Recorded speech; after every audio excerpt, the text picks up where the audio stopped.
নতুন সরকার দায়িত্ব নিয়েছে। নতুন সরকার দায়িত্ব নেয়ার সঙ্গে সঙ্গে বেশ কিছু গুরুত্বপূর্ণ জায়গায় পরিবর্তন হবে, এটাই স্বাভাবিক।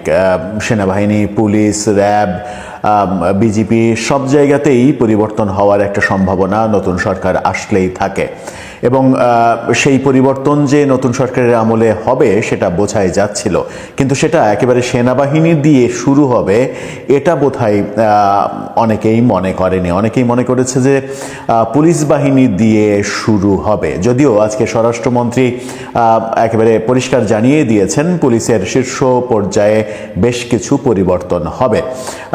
সিদ্ধান্ত জানানোর এই ব্যাপারটাতে আমরা কনফার্ম নিউজ গণমাধ্যমে যেটা পাচ্ছি সেটা হচ্ছে সেনাবাহিনীর শীর্ষ পর্যায়ে খুবই গুরুত্বপূর্ণ কিছু জায়গায় পরিবর্তন করা হয়েছে, এমনকি ডিজিএফআই এর প্রধানের জায়গাতেও এসেছে পরিবর্তন।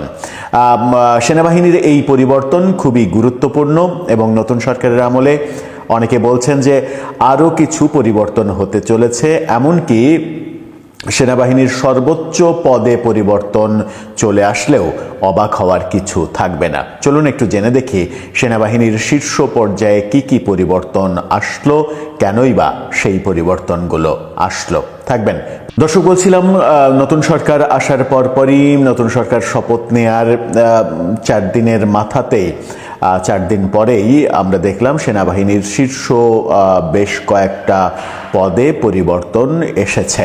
গণমাধ্যমে এই খবরটা নিশ্চিত করছে চ্যানেল 24 এর শিরোনামটা দেখে নিন। সেখানে বলা হচ্ছে সেনাবাহিনীর শীর্ষ পদে রদবদল। বাংলাদেশ সেনাবাহিনীর শীর্ষ পদমর্যাদার কয়েকটি পদে রদবদল আনা হয়েছে। আজকে সেনা সদর থেকে এ সংক্রান্ত আদেশ জারি করা হয়েছে বলে প্রতিরক্ষা মন্ত্রণালয় সূত্র নিশ্চিত করেছে। রদবদলের পর লেফটেন্যান্ট জেনারেল মাইনুর রহমান সেনাবাহিনীর চিফ অব জেনারেল স্টাফ হিসেবে নিয়োগ পেয়েছেন। খুবই গুরুত্বপূর্ণ একটা নিয়োগ। মাইনুর রহমান লেফটেন্যান্ট জেনারেল, তাকে চিফ অব জেনারেল স্টাফ হিসেবে নিয়োগ দেওয়া হয়েছে। এর আগে তিনি আরডগের জিওসি ছিলেন। জিওসি থেকে তার এই পদোন্নতি হলো। পাশাপাশি প্রতিরক্ষা গোয়েন্দা মহাপরিদপ্তর ডিজিএফআই এর প্রধান হচ্ছেন কায়সার রশিদ চৌধুরী। এই জায়গাটা খুবই গুরুত্বপূর্ণ, ডিজিএফআই এর এই জায়গাটা। এখানে কায়সার রশিদ চৌধুরীকে আনা হচ্ছে। বর্তমানে ব্রিগেডিয়ার জেনারেল হিসেবে তিনি সেনা সদরে রয়েছেন। অন্যদিকে সশস্ত্র বাহিনী বিভাগের নতুন প্রিন্সিপাল স্টাফ অফিসার হিসেবে নিয়োগ পেয়েছেন মেজর জেনারেল মীর মুশফিকুর রহমান। এর আগে 24 পদাতিক ডিভিশনের জিওসি ছিলেন তিনি। এছাড়া বর্তমান প্রিন্সিপাল স্টাফ অফিসের লেফটেন্যান্ট জেনারেল SM কামরুল হাসানকে রাষ্ট্রদূত করে পররাষ্ট্র মন্ত্রণালয়ে বদলি করা হয়েছে। এই কামরুল হাসানকে নিয়ে অন্তর্বর্তীকালীন সরকারের আমলে অনেক আলোচনা ছিল। তাকে রাষ্ট্রদূত হিসেবে বদলি করা হয়েছে পররাষ্ট্র মন্ত্রণালয়। এখন দেখার ব্যাপার যে পররাষ্ট্র মন্ত্রণালয় তাকে কোন দেশে রাষ্ট্রদূত করে কিংবা আদৌ তাকে রাষ্ট্রদূত করে কিনা। এর আগেও আমরা অনেক অফিসারকে পররাষ্ট্র মন্ত্রণালয়ে নিযুক্ত হতে দেখেছি রাষ্ট্রদূত হওয়ার জন্য, কিন্তু শেষ পর্যন্ত সবার ভাগ্যে আসলে রাষ্ট্রদূতের দায়িত্ব পাওয়াটা সম্ভব হয়নি। সেনাবাহিনীর শীর্ষ পদে চিফ অফ স্টাফ এই পদে সাথে ডিজিএফআই এর প্রধান পদে চিফ অফ জেনারেল স্টাফ এবং ডিজিএফআই, এই দুইটা পদ খুবই গুরুত্বপূর্ণ। এই দুইটা পদে যখন পরিবর্তন আসলো তখন চতুর্দিকে গুঞ্জন সেনাবাহিনী প্রধানের পদেও পরিবর্তন আসছে কিনা। অন্তর্বর্তীকালীন সরকারের আমলে জেনারেল ওয়াকারকে নিয়ে অনেকে অনেক রকমের আলোচনা করেছেন, কিন্তু জেনারেল ওয়াকার খুবই শান্ত মস্তিষ্কে সবকিছু ট্যাকেল দিয়েছেন। সরকারের নানা ধরনের কর্মকাণ্ড, এটা বিদেশের হাতে তুলে দেওয়া, ওটা বিদেশের হাতে তুলে দেওয়া, এই ব্যাপারগুলোতে তিনি প্রতিবন্ধকতা তৈরি করে প্রশংসিত হয়েছিলেন। সরকারের যে মবকে পৃষ্ঠপোষকতা দেওয়ার চেষ্টা, সেই চেষ্টার বিপরীতে তিনি মন্তব্য করেছিলেন এবং সেনাপ্রধান প্রশংসিত হয়েছিলেন।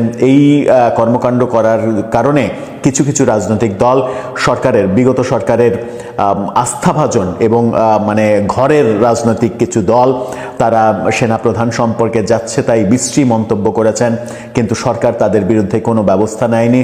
এই ঘটনাগুলো আমরা দেখেছি। অনেকে আবার সেনাপ্রধান সম্পর্কে এই আলোচনাও করার চেষ্টা করেছেন যে বর্তমান সেনাপ্রধান তিনি সাবেক প্রধানমন্ত্রী শেখ হাসিনার আত্মীয়। যদি সেই বাস্তবতাটা সত্যিই কাজে দিত তাহলে তো 24-এর 5 আগস্ট সেনাপ্রধান তিনি প্রধানমন্ত্রীর হুকুম মতে ছাত্র জনতার উপরে গুলি চালাতেন, প্রধানমন্ত্রীর পদকে রক্ষা করার সর্বশেষ পর্যন্ত চেষ্টা করতেন। কিন্তু তিনি কিন্তু সেই পথে যাননি। তিনি অনেকটা মানে ইনডাইরেক্টলি হলেও এটাকে ডিরেক্টলি বলা যায় ছাত্র জনতার পক্ষেই অবস্থান নিয়েছেন এবং তাদের উপরে কোনো গুলি চালাননি। এই সেনাবাহিনীর দৃঢ় অবস্থানের কারণেই কিন্তু শেখ হাসিনার পতনের ঘটনাটাও আমরা দেখেছিলাম। এখন দেখার বিষয় বর্তমান সেনাপ্রধানকে নতুন সরকারের প্রধানমন্ত্রী তারেক রহমান কি চোখে দেখেন, তাকে তার মেয়াদ পূরণ করতে দেন কিনা, নাকি তার আগেই নতুন সেনাপ্রধান হিসেবে কারো আগমন ঘটে। সেটা খুবই গুরুত্বপূর্ণ একটা ব্যাপার, দেশের জন্য খুবই গুরুত্বপূর্ণ একটা সিদ্ধান্ত। দর্শক, আপনার কাছে কি মনে হয়, বর্তমান সেনাপ্রধান নতুন সরকারের আস্থা অর্জন করে তার মেয়াদ পূর্ণ করতে পারবেন, নাকি তিনি অনাস্থার কোনো কারণ হয়ে যাবেন? সেনাবাহিনীতে বড় রদবদল, শীর্ষ পদে নতুন মুখ, কেন এই পরিবর্তন? বাংলাদেশ সেনাবাহিনীতে হঠাৎ বড় ধরনের রদবদল। আজ দুপুরেই সেনা সদর থেকে জারি করা হয়েছে এক চাঞ্চল্যকর আদেশ। চিফ অফ জেনারেল স্টাফ থেকে শুরু করে পিএসও পদ সবখানে এসেছে নতুন মুখ। কেন হঠাৎ এই পরিবর্তন? কার হাতে গেল সেনাবাহিনীর গুরুত্বপূর্ণ সব দায়িত্ব? আর যাকে রাষ্ট্রদূত করে পাঠানো হলো তার নেপথ্যে বা কি কারণ? গত কয়েক ঘন্টার মধ্যে বাংলাদেশের প্রতিরক্ষা বিভাগে একটি বড় ধরনের খবর আমাদের সামনে এসেছে। প্রতিরক্ষা মন্ত্রণালয় সূত্রে নিশ্চিত হওয়া গেছে যে বাংলাদেশ সেনাবাহিনীর শীর্ষ পর্যায়ে একটি বড় ধরনের রদবদল করা হয়েছে। বাংলাদেশ সেনাবাহিনীর চিফ অফ জেনারেল স্টাফ বা সিজিএস হিসেবে নিয়োগ পেয়েছেন লেফটেন্যান্ট জেনারেল মাইনুর রহমান। এই পদটি প্রায় গত 1 মাস যাবৎ খালি ছিল। এই পদে ছিলেন লেফটেন্যান্ট জেনারেল মিজানুর রহমান শামীম। তিনি জানুয়ারি মাসে অবসরে গেছেন। অবসরে যাবার পর থেকে খালি থাকার প্রেক্ষিতে এই পদটি আজকে পূরণ করা হলো এবং এই পদটি খালি হওয়া থেকে সেনাবাহিনীতে নানা নাটকীয় ঘটনা ছিল। এই যে আজকে যিনি পররাষ্ট্র উপদেষ্টা, কথিত আছে এগুলো যে তিনি ইনু সরকারের সময় জাতীয় নিরাপত্তা উপদেষ্টা ছিলেন এবং তিনি তার পছন্দের মানুষকে এই সিজিএস পদে বসাতে চেয়েছিলেন, কিন্তু সেনা প্রধানের হস্তক্ষেপে সেটি সম্ভব হয়নি। এর মধ্যে নির্বাচন হয়ে গেল। নির্বাচনের মাত্র 5 দিনের মধ্যেই এই সিজিএস পদে পদায়ন করা হলো লেফটেন্যান্ট জেনারেল মাইনুর রহমানকে। সিজিএস পদটি সেনাবাহিনীর জন্য একটি অত্যন্ত গুরুত্বপূর্ণ। এটি সেনাপ্রধানের ঠিক পরেই অত্যন্ত প্রভাবশালী একটি পদ। এই পদ থেকে সেনাবাহিনীর বাজেট থেকে শুরু করে নানা রকম নীতি নির্ধারণী বিষয়গুলো দেখা হয় এই পদে যিনি দায়িত্বে আছেন তিনি। মাইনুর রহমান এর আগে ময়মনসিংহে অবস্থিত আরডকের জিওসি ছিলেন। আরডক মূলত প্রশিক্ষণ এবং মতবাদ নিয়ে কাজ করে। মাইনুর রহমানের এই অভিজ্ঞতা এখন সরাসরি সেনা সদরের অপারেশনাল নীতি নির্ধারণে কাজে আসবে। এই নিয়োগ থেকে বোঝা যায় সেনাবাহিনীর প্রশিক্ষণ এবং কৌশলগত দক্ষতাকে আরো আধুনিকীকরণের দিকে নিয়ে যাওয়া হচ্ছে।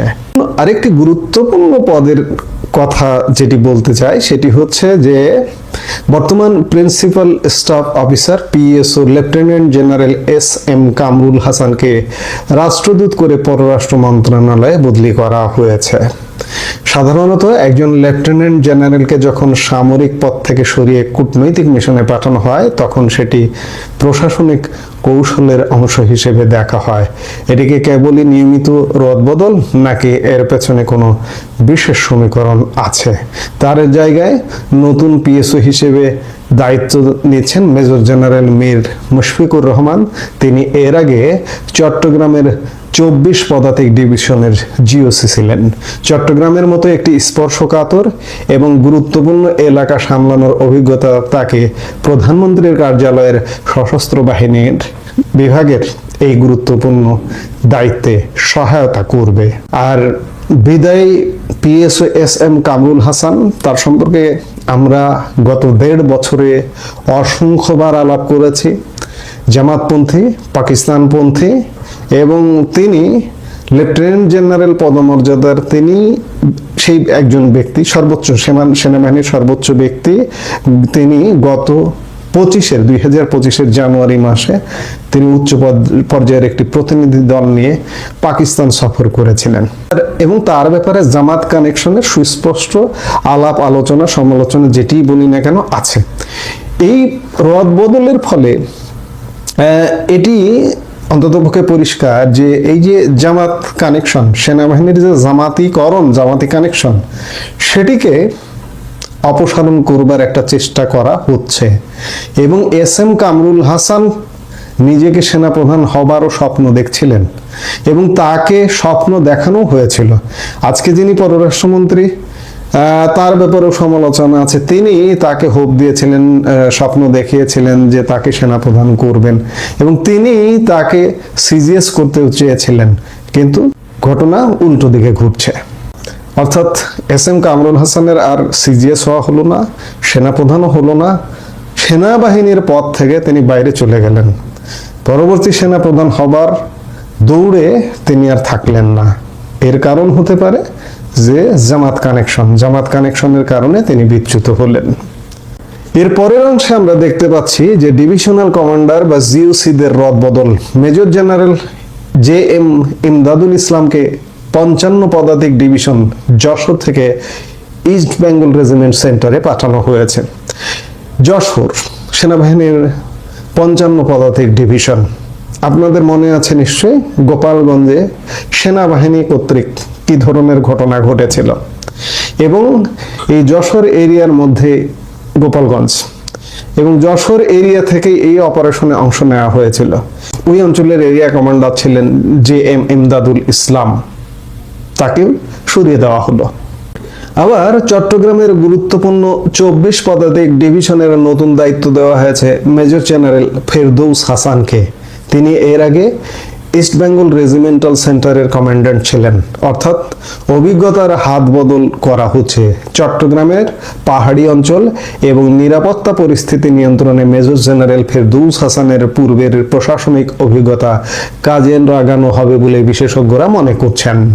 এই রদবদলে পদোন্নতি হয়ে নতুন মুখও এসছে। যেমন খবরের একটি গুরুত্বপূর্ণ তথ্য হচ্ছে, দিল্লিতে বাংলাদেশ হাই কমিশনে কর্মরত ব্রিগেডিয়ার জেনারেল মোহাম্মদ হাফিজুর রহমানকে মেজর জেনারেলে পদোন্নতি দেওয়া হয়েছে।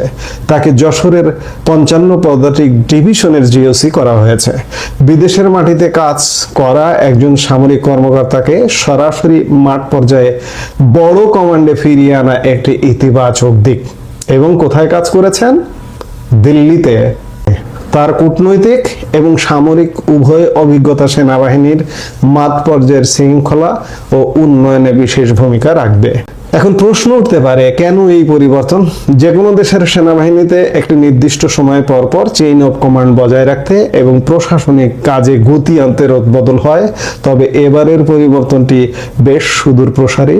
সেনা সদর থেকে শুরু করে মাঠ পর্যায়ের ডিভিশন পর্যন্ত এই রদবদল ইঙ্গিত দিচ্ছে যে সেনাবাহিনীতে এক নতুন কর্মস্পৃহা এবং পেশাদারিত্বের সমন্বয়ে আধুনিকায়নের কাজ চলছে। প্রতিরক্ষা মন্ত্রণালয়ের এই আদেশ সেনাবাহিনীর অপারেশনাল ক্ষমতাকে আরো শক্তিশালী করবে বলে আশা করা হচ্ছে। সেনাবাহিনীর এই শীর্ষ পর্যায়ের পরিবর্তনগুলো দেশের সার্বিক প্রতিরক্ষা ব্যবস্থায় কতটা প্রভাব ফেলবে তার সময় বলবে। আমরা নিশ্চয়ই সময়ের সাথে থাকবো। এই মুহূর্তে এ পর্যন্তই।